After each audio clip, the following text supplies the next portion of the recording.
Welcome into the Rocc Pod, presented for the Royal Oak, Michigan Chamber of Commerce. I am John Gay from Jagged Detroit Podcasts. And Trish Caruth, third-generation jeweler and owner of Your Personal Jeweler. I'm Lise Bibby, your neighborhood realtor with Keller Williams Advantage. It is that time of year, so perfect timing for us to have on Andrea Hicks, local insurance agent. She deals a lot in the Medicare space. Andrea, welcome to the podcast. Thank you. I'm so happy to be here. Thanks for having me. So let's start with the first question, which is, what is annual enrollment and when is annual enrollment? Annual election period is a period for anyone 65 or older, or anyone who has been on disability for 2 or more years, has a chance to review the plans in which they're on, and it runs October 15th through December 7th. It gives them a chance to evaluate if there's any changes that need to be taken place during that time. Can you explain the difference between annual enrollment versus open enrollment? Absolutely. And I'm glad you asked that, because this gets confusing for so many people. In this period of time, when we say annual election period, it is the time in which, like I said, you can review the plans. Now, in open enrollment period is where, let's say you did pick a different plan in annual enrollment period, which was October 15th through December 7th, and you picked a doctor, and all of a sudden the doctor says on December 6th, I'm not in that network anymore. Uh-oh, now what happens? Well, there's another period, which is actually what's called open enrollment period, and that's January 1st through March 31st. This is when that client member of Medicare has a chance to then pick a different plan so that they're covered throughout the rest of the year. It gets a little confusing. That's why I like to specify annual versus open. Sometimes people put it into one lump sum, and it's really not. It's actually 2 different periods for 2 different reasons. So I'm glad you asked. Can you explain the importance of having an independent agent review your plan? Absolutely. It is huge. It is vital, because independent agents have to be licensed by the state of Michigan. We have to be certified and contracted by any and every plan in which we sell. The agents that use the call services that everybody gets bombarded with, they are not certified as the agents like myself.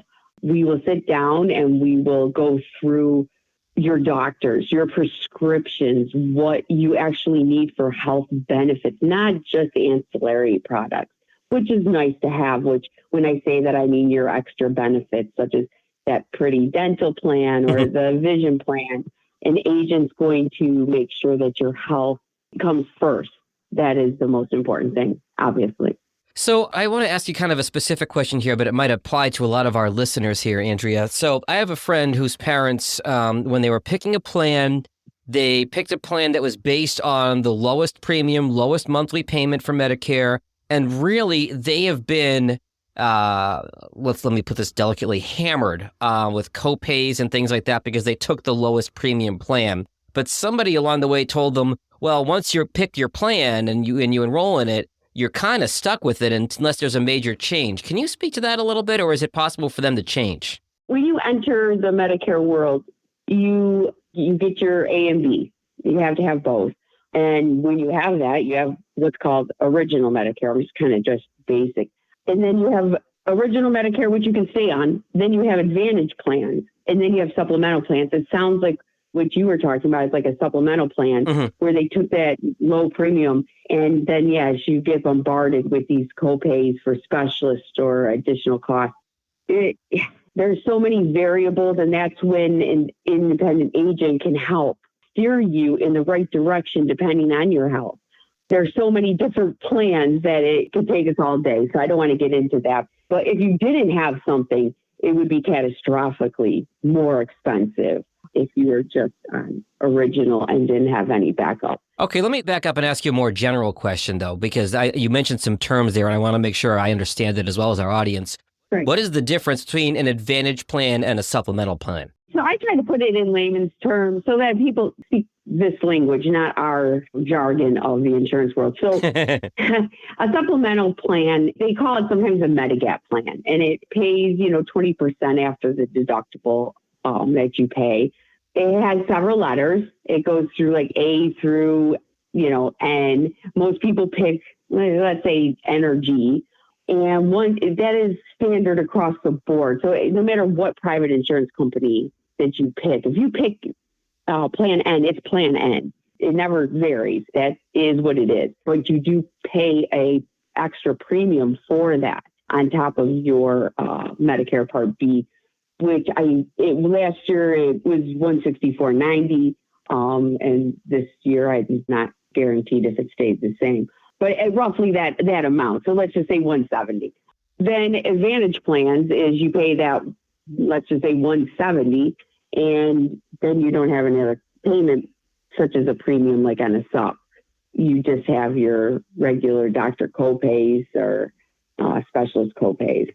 But the supplemental plan is just a plan, and then you have no drug benefit inside that plan. So you have to buy your Part D, which is huge, your prescription drug plan separately. Plus, then you don't have vision coverage or dental, so you have to buy that separately when you're on a supplemental plan.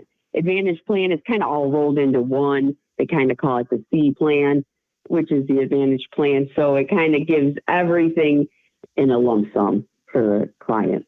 Okay, that's helpful. Thank you. Again, my big takeaway is still this stuff, if you're not following, it can be alphabet soup and really complicated. And it's why you need an independent agent, someone like Andrea, to help walk you through this process, because it's pretty complicated. Absolutely. And it depends. It's individual. It's the same thing as anything else that we deal with on a daily basis. Your best friend might love whatever, but it's not all one size fits all. You can't just say, well, my friend's on this, I want it. Well, it might benefit your friend, but it's not going to benefit you. So we have to always sit down and go through all the components to fit the person individually. I just wanted to touch base too, because John, you asked that question, supplemental versus Advantage. And I kind of put it this way too, in layman's terms. The government's going to get you going in or coming out. It's the bottom line. I know it's kind of funny, but it's the truth. So you pay the extra money for that supplemental plan, that Medigap plan, but you know that you're going to be covered. Okay. Down the line, that plan is going to cover you. Where the Advantage plan, if you end up in the hospital, you're going to come out with a nice bill. So you pay the lower cost going in, but coming out, you're going to get hit. I always kind of explain it that way. They're going to get you one way or the other. Pay it before or pay it after. It's almost like retirement savings, like getting taxed on the way in or on the way out, right? It is. It's the truth. So again, I'm not your checkbook. I don't know if you can afford the supplemental premium. So I always say that because if the minute you don't pay it, they're going to cut you off. So that's the bottom line. If you can afford it and it's an option in your world, go for the supplemental plan. If it's not, the option is the Advantage plan. I won't say one's better than the other. It's just, like I said, they're getting you going in or coming out. Different strokes for different folks. Yeah. Yeah. Thank you for clarifying that.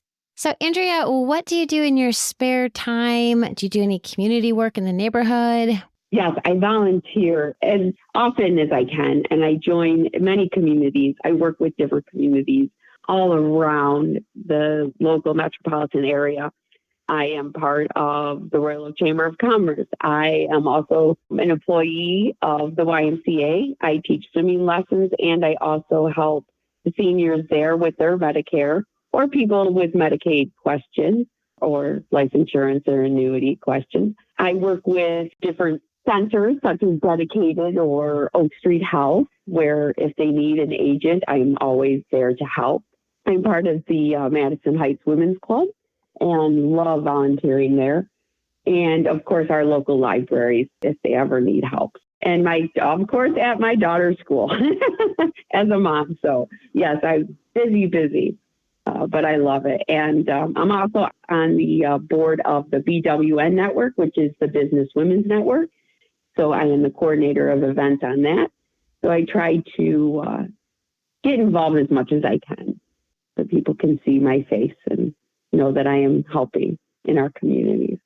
Thank you for all of your help in the community. I know everybody appreciates that.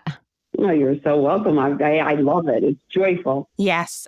Well, now it is time for our fishbowl question of the day. Lisa, will you pull our question? Yeah, let's dig in here. Okay. What's your earliest memory? Swimming. Oh my gosh, it just popped right out of my mouth. Swimming. Nice. No, my mom was petrified of the water. So she actually took me to the YMCA, and I learned to swim there in the pool in which I teach now. So it's a joyful thing for me. The water is very tranquil and peaceful. And as far as I can remember, I was in the water a lot. So, yes. Andrea, well, thank you so much for taking the time out of your day to come on. For our listeners that would like to get in contact with you, what is the best way to reach you? My phone number is 248-733-3959. And then my email address is Andrea- not underscore Hicks at Outlook.com. Well, thank you, Andrea. It was great to have you on and help to clear up some questions about Medicare. My name is Lisa Bibby, and I'm a realtor with Keller Williams Advantage. I put the real back in realtor. Unsure of how the market is shifting and thinking of buying or selling this year? Call for a free consultation. My website is soldbylisab.com, and you can find me on social media at soldbylysab.